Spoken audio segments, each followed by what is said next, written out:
नमस्कार, मैं हूं निकिता और आप देख रहे हैं सत्य हिंदी। एक नजर डालते हैं अब तक की सुर्खियों पर। तेलंगाना में शनिवार को पिछड़ा वर्ग संगठनों द्वारा बुलाए गए राज्यव्यापी बंद से आम जनजीवन पूरी तरह ठप हो गया। बंद का कारण तेलंगाना हाईकोर्ट का हालिया आदेश था, जिसमें स्थानीय निकायों में पिछड़ा वर्ग को 42% आरक्षण देने के सरकारी आदेश पर रोक लगाई गई थी। सुप्रीम कोर्ट ने भी इस रोक में दखल नहीं दिया। बंद का असर व्यापक रहा। व्यवसाय, शैक्षणिक संस्थान और सार्वजनिक परिवहन सेवाएं लगभग बंद रहीं। तेलंगाना राज्य सड़क परिवहन निगम की बसें डिपो से बाहर नहीं निकलीं, जिससे यात्रियों को कठिनाइयों का सामना करना पड़ा। कांग्रेस, पीआरएस और बीजेपी के नेताओं ने बंद में भाग लिया और पिछड़ा वर्ग संगठनों के समर्थन में विरोध प्रदर्शन किया। कांग्रेस नेता पी महेश कुमार गौड़ ने कहा कि पार्टी पिछड़ा वर्ग आरक्षण की लड़ाई में संगठनों के साथ खड़ी है। मंत्री वकीटी श्रीहरि और दंसारी सिथक्का ने कहा कि सरकार 42% आरक्षण के लिए प्रतिबद्ध है और केंद्र से जवाब का इंतजार है। बंद ने पिछड़ा वर्ग आरक्षण के समर्थन में राज्य भर में राजनीतिक और सामाजिक एकजुटता दिखाई। पश्चिम बंगाल की मुख्यमंत्री ममता बनर्जी ने शनिवार को प्रधानमंत्री मोदी को पत्र लिखकर गोरखा मुद्दों पर वार्ताकार की नियुक्ति को रद्द करने की मांग की है।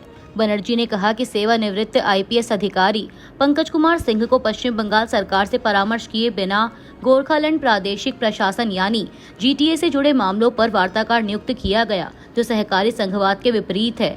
उन्होंने जोर देकर कहा कि गोरखा समुदाय और जीटीए क्षेत्र से संबंधित किसी भी पहल में राज्य सरकार को शामिल किया जाना चाहिए, ताकि क्षेत्र में शांति और सद्भाव बना रहे।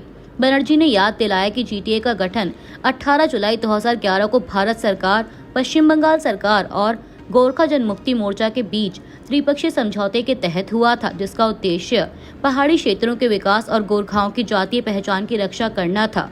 मुख्यमंत्री ने कहा कि राज्य सरकार इस दिशा में सकारात्मक प्रयास जारी रखने के लिए प्रतिबद्ध है। बिहार विधानसभा चुनाव के बीच कांग्रेस पार्टी में आंतरिक विवाद बढ़ गया है। टिकट बंटवारे को लेकर कई वरिष्ठ नेताओं ने प्रदेश अध्यक्ष राजेश राम और प्रदेश प्रभारी कृष्णा अल्लावरू पर आरोप लगाते हुए कहा कि पार्टी अब कुछ नेताओं के निजी हितों के अधीन हो गई है। असंतुष्ट नेताओं में आनंद माधव, गजानंद शाही, छत्रपति तिवारी, नागेंद्र प्रसाद विकल, रंजन सिंह, बच्चू प्रसाद सिंह और बंटी चौधरी शामिल हैं। उन्होंने आरोप लगाया कि पार्टी के मेहनती और जमीनी कार्यकर्ताओं की उपेक्षा कर ऐसे उम्मीदवारों को प्राथमिकता दी गई है जिनकी पहचान केवल धन बल के कारण है। नेताओं ने कहा कि यह सिर्फ टिकट का विवाद नहीं, बल्कि पार्टी की विचारधारा और संगठनात्मक सक्रियता की अनदेखी है। राजनीतिक विश्लेषकों का मानना है कि यह विवाद महागठबंधन की एकजुटता पर भी असर डाल सकता है। कांग्रेस आलाकमान को असंतुष्ट नेताओं से संवाद कर प्रक्रिया की समीक्षा करने की सलाह दी गई है। केंद्रीय वाणिज्य और उद्योग मंत्री पीयूष गोयल ने शनिवार को कहा कि भारत और अमेरिका के बीच प्रस्तावित द्विपक्षीय व्यापार समझौते की वार्ता सौहार्दपूर्ण माहौल में चल रही है। गोयल ने स्पष्ट किया कि भारत किसानों, मछुआरों और एमएसएमई के हितों की पूरी रक्षा सुनिश्चित किए बिना कोई समझौता नहीं करेगा। उन्होंने बताया कि वाणिज्य सचिव राजेश अग्रवाल के नेतृत्व में भारतीय प्रतिनिधि मंडल वाशिंगटन में अमेरिकी अधिकारियों के साथ 5 दौर की वार्ता पूरी कर चुका है और समझौते के पहले चरण को अक्टूबर-नवंबर 2025 तक पूरा करने की योजना है।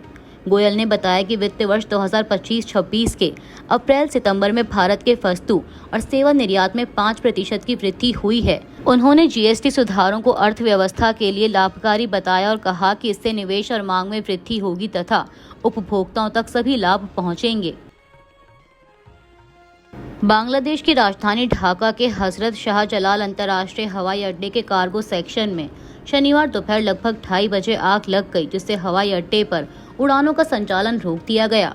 आग बुझाने के लिए 36 दमकल यूनिट्स तैनात की गई हैं। इंटर सर्विसेज पब्लिक रिलेशंस के अनुसार बांग्लादेश नागरिक उड्डयन प्राधिकरण, फायर सर्विस, नौसेना और वायुसेना की 2-2 फायर यूनिट्स राहत कार्य में जुटी हैं। इसके अलावा बॉर्डर गार्ड बांग्लादेश की 2 पलटनें भी बचाव कार्य में मदद कर रही हैं। आग हवाई अड्डे के गेट नंबर 8 के पास लगी थी। ढाका हवाई अड्डे के सूत्रों ने बताया कि कम से कम 5 उड़ानों को चटगांव के शाह अमानत और सिलहट के उस्मानी अंतर्राष्ट्रीय हवाई अड्डों की ओर मोड़ दिया गया। घटना में किसी के हताहत होने की जानकारी नहीं मिली है, लेकिन आग और नुकसान का पता लगाने का काम जारी है। कांग्रेस ने प्रधानमंत्री मोदी पर अमेरिकी राष्ट्रपति डोनाल्ड ट्रंप के बयानों को लेकर तीखा हमला बोला है। पार्टी नेता जयराम रमेश ने मोदी को मौनी बाबा कहा और आरोप लगाया कि ट्रंप जब भी ऑपरेशन सिंदूर या रूसी तेल आयात पर दावा करते हैं तो पीएम मोदी चुप्पी साध लेते हैं। ट्रंप ने हाल ही में दोहराया है कि मोदी ने उन्हें आश्वासन दिया है कि भारत रूस से तेल नहीं खरीदेगा, जबकि भारत ने इस दावे को सख्त शब्दों में खारिज किया है। विदेश मंत्रालय ने स्पष्ट किया कि पीएम मोदी और ट्रंप के बीच किसी तरह की कोई बातचीत फोन पर नहीं हुई है। कांग्रेस ने कहा कि मोदी सरकार की चुप्पी विदेश नीति में असंगति दिखाती है और यह जनता के सवालों को अनदेखा करने जैसा है।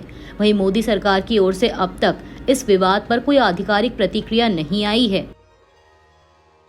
कांग्रेस प्रवक्ता पवन खेड़ा ने केंद्रीय गृह मंत्री अमित शाह पर बिहार में कानून व्यवस्था को लेकर तीखा हमला बोला है। उन्होंने कहा कि जब बिहार में 24 घंटे में 9 हत्याएं हो रही हैं, तो क्या यह जंगल राज नहीं है। पवन खेड़ा ने अमित शाह पर निशाना साधते हुए कहा कि वे न तो घुसपैठ रोक पा रहे हैं, न अपराध, फिर भी गृह मंत्री बने हुए हैं, उन्हें इस्तीफा दे देना चाहिए। दरअसल अमित शाह शुक्रवार को बिहार के दौरे पर थे, जहां उन्होंने लालू प्रसाद यादव और राबड़ी देवी पर आरोप लगाया कि वे फिर से जंगलराज लाना चाहते हैं। इस पर कांग्रेस ने पलटवार करते हुए कहा कि भाजपा पहले अपने गृह मंत्री की जवाबदेही तय करे। खेड़ा ने यह भी बताया कि बिहार में महागठबंधन के सीट बंटवारे पर लगभग सहमति बन चुकी है और सिर्फ औपचारिक घोषणा बाकी है। केंद्रीय गृह मंत्री अमित शाह ने शनिवार को पटना में कहा कि जम्मू कश्मीर का राज्य का दर्जा उचित समय पर बहाल किया जाएगा और लद्दाख के लोगों की जायज मांगों का भी सही समाधान निकाला जाएगा। उन्होंने दावा किया कि अनुच्छेद 370 हटने के बाद से जम्मू कश्मीर ने यू टर्न लिया है और पिछले 9 महीनों में वहां किसी भी स्थानीय आतंकवादी की भर्ती नहीं हुई। शाह ने कहा कि वहां लोकतंत्र बहाल हो चुका है, पंचायत व नगरपालिका चुनाव हो चुके हैं, विधानसभा चुनाव भी हो चुके हैं और अब राज्यसभा चुनाव जल्द होंगे। लद्दाख के मुद्दे पर सरकार लेह कारगिल समितियों से बातचीत कर रही है। सोनम वांगचुक के मामले पर उन्होंने कहा कि यह अदालत में है और अदालत उपलब्ध साक्ष्यों के आधार पर फैसला करेगी। उन्होंने माओवादियों के खिलाफ अभियान का जिक्र करते हुए बताया कि 600 शिविर ध्वस्त किए गए हैं और माओवाद 31 दिसंबर 2026 तक समाप्त करने का लक्ष्य रखा गया है। बिहार विधानसभा चुनाव से पहले मठौरा से लोक जनशक्ति पार्टी रामविलास की उम्मीदवार सीमा सिंह का नामांकन रिटर्निंग ऑफिसर ने खारिज कर दिया है। दस्तावेजों में पाई गई तकनीकी त्रुटियों के कारण उनका नामांकन रद्द हुआ। सीमा सिंह पार्टी की प्रमुख उम्मीदवारों में से एक थी और लोकप्रिय भोजपुरी अभिनेत्री हैं। उनके साथ ही निर्दलीय उम्मीदवार अल्ताफ आलम राजू, विशाल कुमार और बसपा के आदित्य कुमार के नामांकन भी रद्द कर दिए गए। इस फैसले से मठौरा निर्वाचन क्षेत्र में हलचल मच गई है। अफगानिस्तान की तालिबान सरकार के प्रवक्ता ज़बीहुल्लाह मुजाहिद ने बताया कि रक्षा मंत्री मौलवी मोहम्मद याकूब के नेतृत्व में एक उच्च स्तरीय अफगान प्रतिनिधि मंडल वार्ता के लिए कतर रवाना हुआ है।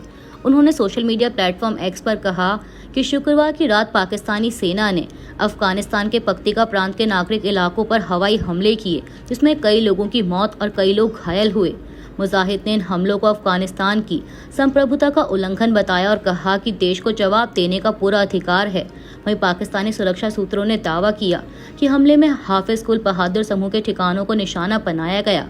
हाल ही में दोनों देशों ने 48 घंटे के संघर्ष विराम की घोषणा की थी, लेकिन एक दूसरे पर उल्लंघन के आरोप लगाए हैं। लद्दाख में जारी आंदोलन के बीच शनिवार को प्रशासन की सख्त पाबंदियों के बावजूद लोगों ने शांति मार्च निकाला। लेह एपेक्स बॉडी यानी LAB के सह अध्यक्ष चेरिंग तोरजे लाक्रूब को नजरबंद रखा गया, जबकि मोबाइल इंटरनेट शुक्रवार की रात से ही बंद था।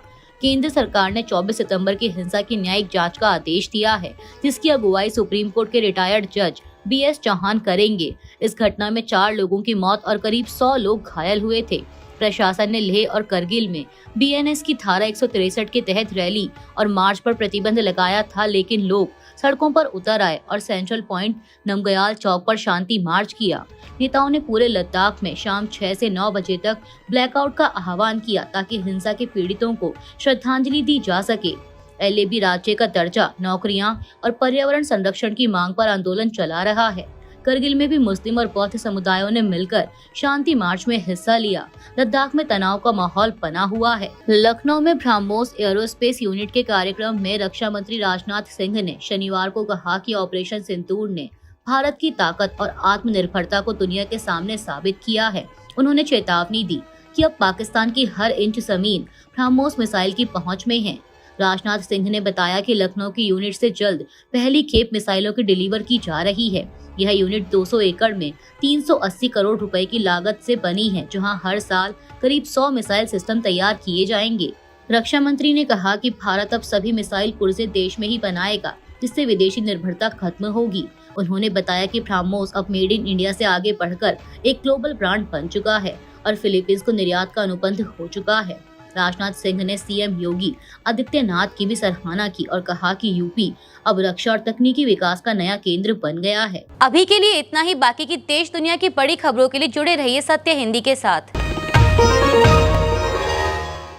Copyright disclaimer under Section 107 of the Copyright Act 1976. Allowance is made for fair use for purposes such as criticism, comment, news reporting, scholarship, and research. Fair use is a use permitted by copyright statute that might otherwise be infringing.